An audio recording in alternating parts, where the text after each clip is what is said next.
Bonjour à tous et bienvenue dans ce nouveau numéro de l'Hebdo du développement durable à l'occasion de la 6e édition du mois de l'économie sociale et solidaire. Zoom sur cette économie très présente en Alsace, direction la Crèce. 70 000 salariés, soit 10% de la population active alsacienne, travaillent dans le secteur de l'économie sociale et solidaire. Quels types d'entreprises sont concernées? Comment fonctionne ce secteur? Réponse avec Marc Brignon de la Chambre régionale de l'économie sociale et solidaire. Nous évoquerons également la 6e édition du mois de l'ESS jusqu'au 6 décembre avec des manifestations dans toute l'Alsace. Parmi elles, un jeu de piste organisé par l'AJA, l'agence de tourisme associatif. Nous rencontrerons sa directrice à Strasbourg, Sandra Fourcade. Et en fin d'émission, je vous propose de découvrir la première maison euro-passive. Elle est en Alsace et vient d'être inaugurée. On y était. À l'occasion du mois de l'économie sociale et solidaire, je vous propose un zoom sur l'économie sociale et solidaire en Alsace. Je suis en compagnie de Marc Brignon. Vous travaillez donc à la Chambre régionale de l'économie sociale et solidaire. Alors, qu'est-ce qu'on entend par ce terme? Alors, l'économie sociale et solidaire, c'est une manière d'entreprendre qui s'inscrit à la fois sur l'ensemble des secteurs d'activité de l'économie traditionnelle, c'est-à-dire qu'on va retrouver des entreprises positionnées sur le BTP, sur les services à la personne, sur la production de paniers bio, également un certain nombre d'associations qui ont vocation à générer de la cohésion sociale. Donc, vous voyez, c'est un champ d'activité qui est extrêmement large. On trouve des métiers de toutes sortes.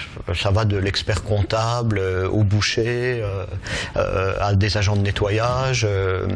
La spécificité, c'est d'abord, je dirais, alors c'est un certain nombre de valeurs.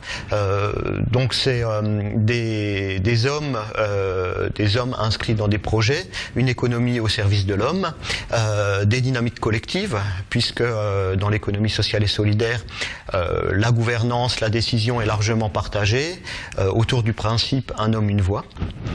C'est des structures, des entreprises qui sont implantées territorialement. Les bénéfices générés par les entreprises sont réinjectés principalement dans le projet de l'entreprise. On retrouve là-dedans des entreprises qui ont un statut juridique particulier. Donc ce sont les coopératives, les mutuelles, les associations. En Alsace, ça représente combien d'entreprises, combien de personnes, quel chiffre d'affaires? Alors en Alsace, c'est alors on est dans les tendances ou les moyennes nationales. Hein. Donc en Alsace, ça veut dire que ça représente 5600 établissements. C'est autour de 70 000 salariés, donc plus de 10% de l'emploi en Alsace. On considère que on est sur une contribution au PIB de l'ordre de 8 à 10%. Est-ce que c'est une économie du coup qui est très aidée, qui fonctionne avec des subventions? Alors c'est, comme vous le disiez, vraiment parallèle à l'économie traditionnelle. Les modèles économiques dans l'économie sociale et solidaire sont vraiment variés. En tout cas, c'est souvent des modèles mixtes en termes de ressources, et on a des structures donc qui s'appuient en termes de produits sur des financements publics, sur des dispositifs de politique publique. Une autre source de produits, c'est de la prestation de services, et donc là c'est du chiffre d'affaires qui est généré. Et puis pour beaucoup d'associations, c'est aussi les adhésions de leurs membres. Ça fait combien de temps qu'on parle d'économie sociale et solidaire? Est-ce que c'est une économie d'avenir qui est en développement? Alors l'économie sociale et solidaire, elle est finalement, c'est pas une nouveauté, quoi. Hein. Les premières coopératives, c'est des coopératives fruitières dans le Jura qui c'est des producteurs de lait qui s'organisent autour de moyens de production et de transformation du lait en fromage. Et puis il y a ensuite les mutuelles qui apparaissent autour de corps de métier pour se protéger contre les accidents de la vie, pour mettre en commun des moyens financiers qui permettent de s'assurer. Aujourd'hui, l'économie sociale et solidaire trouve une audience auprès du monde politique, mais de nos concitoyens aussi, parce qu'on se rend compte que les entreprises de l'ESS résistent un peu mieux à la crise que les entreprises traditionnelles. Le décrochement en termes d'emploi se fait moins vite, même si évidemment on n'est pas différent. Toutes ces richesses dont vous venez de parler, vous avez jusqu'à fin novembre pour les découvrir à travers toute une série de manifestations. On en parle tout de suite. L'objet de ce mois, c'est mettre en valeur, c'est ça, toute la richesse de cette économie? Exactement, c'est montrer la diversité du secteur de l'économie sociale et solidaire qui représente quand même 10,7% de l'emploi en Alsace. Donc on invite tous les acteurs des associations, des coopératives, des mutuelles à inscrire des événements dans le mois afin de montrer la diversité du secteur, que ce soit l'emploi, la protection, l'agriculture, enfin on est présent dans tous les secteurs. Alors combien de manifestations? Est-ce qu'on peut en citer quelques-unes? Alors 94 manifestations, il y en a encore d'autres qui sont en attente de validation.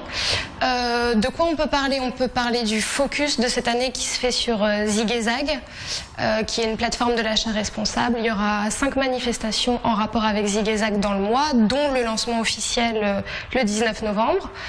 Après, quelques visites d'entreprise, notamment dans le Haut-Rhin avec l'atelier du Beau, et relooker des meubles et essayer de les vendre. Et aussi une imprimerie d'insertion qui s'appelle Insertion dans le Haut-Rhin. Donc c'est jusqu'au mois de l'économie?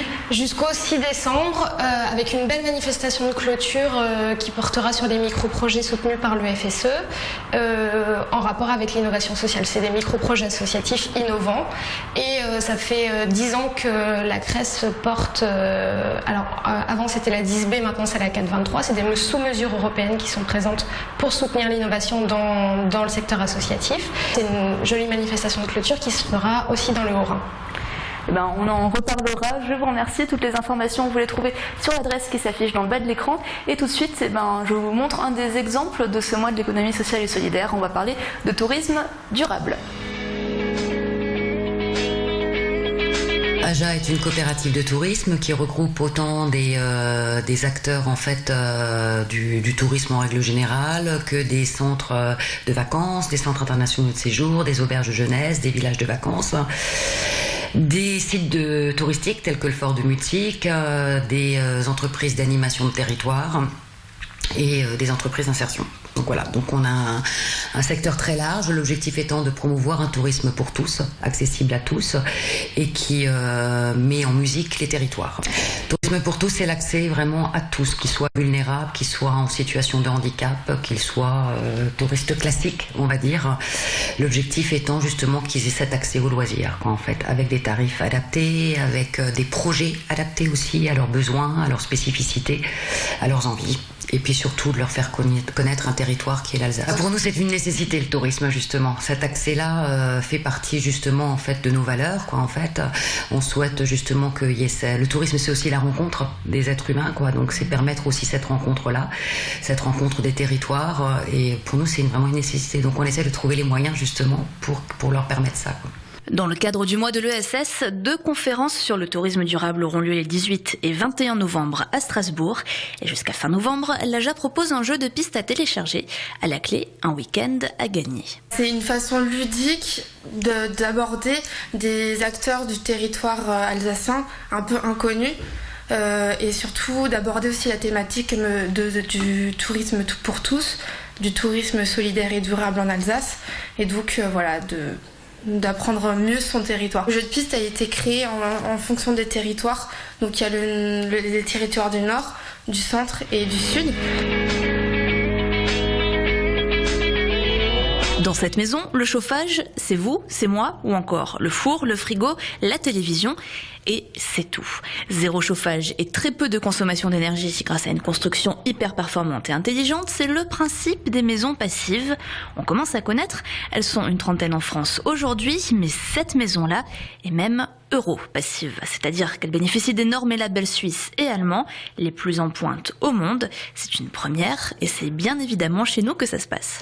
Une maison passive, c'est tout simplement une maison qui n'a aucun besoin de chauffage conventionnel. C'est une maison qui se chauffe par elle-même, par les apports solaires. Là, vous avez la façade sud, sur laquelle vous voyez, il y a énormément de façades vitrées, d'ouverture, pour capter toutes les chaleurs du soleil et la faire pénétrer dans la maison. La dalle du premier étage a été retirée, a été mise en arrière de la façade principale. Ainsi, les rayons du soleil pourront pénétrer de manière beaucoup plus profonde dans la totalité de la maison et surtout, pour ce cas-là, au rez-de-chaussée. Cette dynamique de sobriété énergétique s'inscrit dès la conception de la maison, orientée plein sud et très compacte. Isolation double vitrage, étanchéité à l'air, ventilation double flux complètent la liste. Et en plus d'être europassive, cette maison est écologique.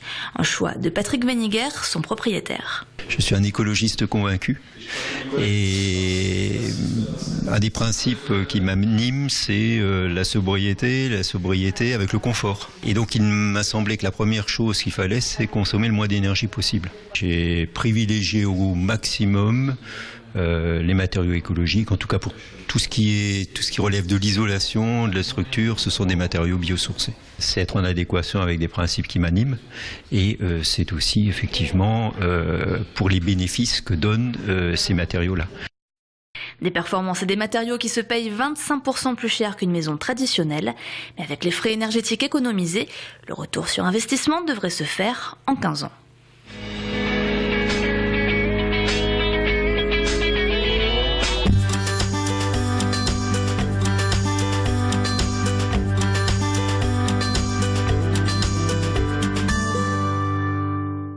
L'énergie solaire. Tous les jours, notre ami Soleil nous procure de l'énergie gratuite. Enfin, quand il ne pose pas de RTT ou qu'il ne part pas en vacances de l'autre côté de la Terre. Bref, pour faire simple, cette énergie, ce rayonnement solaire, quand Monsieur Soleil daigne nous en faire profiter, elle peut être récupérée par des panneaux solaires dits photovoltaïques qui la transforment en énergie électrique. Le courant produit est un courant continu, transformé en courant alternatif grâce à un onduleur. Alors si l'on met des panneaux sur son toit, on peut donc la revendre au réseau et même gagner un peu d'argent. En plus, cette source d'énergie est inépuisable, propre. Dit comme ça paraît idéal. Sauf que il faut quand même un toit suffisamment pentu, plutôt orienté au sud et suffisamment grand. Et puis si l'installation procurait une rente pas inintéressante aux premiers investisseurs, les prix de rachat de l'électricité ont été brusquement baissés il y a 3 ans. Résultat, en premier semestre 2013, 73% d'installations en moins qu'en 2012. Dans le même laps de temps, la moitié des emplois du secteur ont été détruits. Patatras, et vu le prix de l'installation, il faut désormais un petit moment pour rentabiliser l'affaire. L'énergie solaire est donc une des plus chères à fabriquer en France. Et résultat, elle ne représente que 0,7% de la production brute d'électricité. L'État a certes redonné quelques subventions en début d'année avec une loi, de quoi redonner un petit coup de pouce à cette filière nationale mise à mal par les baisses de tarifs et la concurrence notamment chinoise. Mais bon, il va falloir penser à faire sortir le soleil de sa retraite élémentaire. Merci de nous avoir suivis. Direction le www.alsace20.tv pour revoir cette émission. Rendez-vous dans une semaine pour un nouveau numéro de l'Hebdo du DD. Salut.